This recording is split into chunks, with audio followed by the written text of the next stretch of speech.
In this video, I'm going to speak about some of the common questions that you might receive at a physiotherapy job interview.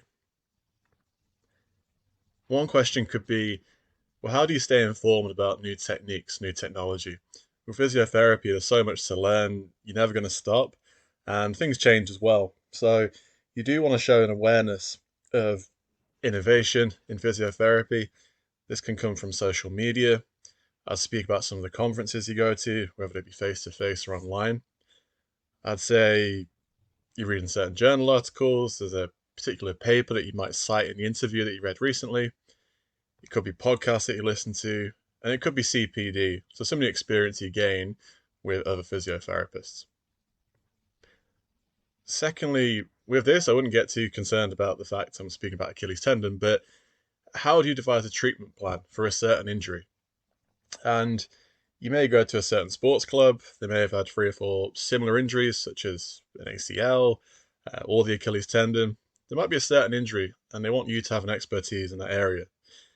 So, as an undergraduate student, you're not really expected to know about these things in great detail yet, but I would get ahead of other students by taking the opportunity to go and shadow.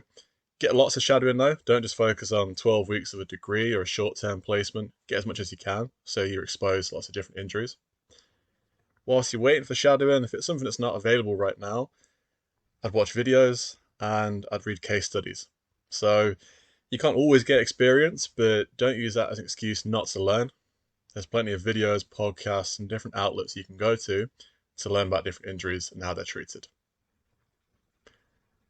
Next, across pretty much any job working with athletes, there'll be issues with non compliant athletes. There might be some players that don't take their rehab or their treatment very seriously. Once again, that's difficult if you're not working as a physio to gain experience in that, but I would, as an undergraduate, speak to physiotherapists when you're networking, ask some questions about that. Or what do they do? What happens if a player says no, or they're not doing what you expect them to do? And if you can, shadow as well. You pick up on certain things when you shadow. You kind of have an idea of what you'll learn, and then you'll learn tenfold. There's certain areas where you think, oh, I didn't expect to learn that.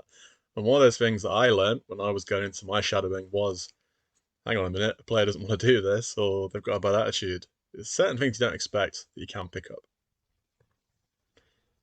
Another thing as well is it's something that you don't have to worry about right now, but it's something to consider. Tell us about some of the relevant courses you've recently completed. So when you go for that job, eventually in a few years' time, you're going to have to talk about some of the courses you've done on top of your degree.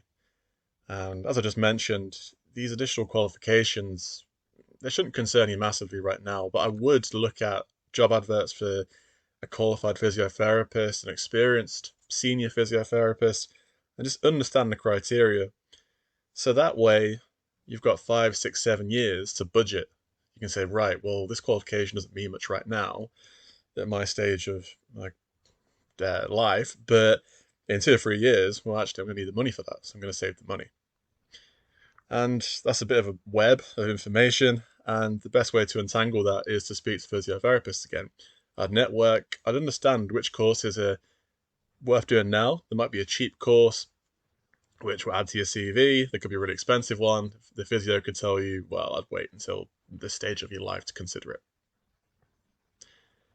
Finally, again, you don't have to get too keen on the whole specific idea of cryotherapy, but there'll be different techniques, there'll be different facilities, options that you may use as a physiotherapist. And at the interview, the employer will want your opinion on that. So your personal opinion, but also the research as well. So as a student now, I'd recommend that you gain a knowledge of different treatments, different recovery protocols. Day to day, what do physiotherapists do? What equipment do they use? And I'd learn about that. So I'd read the research, I'd watch YouTube videos, whatever you can get your hands on to learn, do that. And if you can, shadow a physiotherapist as well. So don't just look at it from afar, get yourself in there and gain that knowledge firsthand. And you want to develop a critical mind. So when you answer these questions in the future, you're not just speaking about research, you're not just speaking about a video you saw of someone else doing it. You've got your own first-hand experience. You understand the outcome it had on a particular athlete or a client.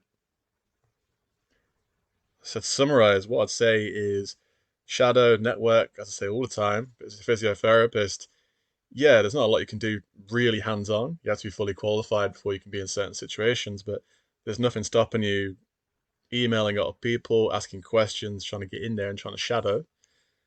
I'd watch videos. It is certainly a secondary way of learning, but it's still a very useful way to learn. Don't bury your head in the sand if you can't network or shadow very well. Um, there's still loads of resources out there on YouTube, on Google that you can use. And also read the research. You need that first-hand experience to talk about as an anecdote in your interviews, but you need that science to back it up. So you do need to find a blend of the two. Okay, so that was my short video on physiotherapy job interview questions. This is not an exhaustive list of questions, but it's certainly things to get your mind thinking about what you should be doing to give yourself the best possible chance in the future to get a job as a physiotherapist. If you'd like to ask me more questions about different questions at an interview or anything at all related to physiotherapy, get in touch at Sports Science Hacks on Instagram and at CJ Thompson 90 on Twitter. Okay, thank you for listening, and I'll speak to you again soon.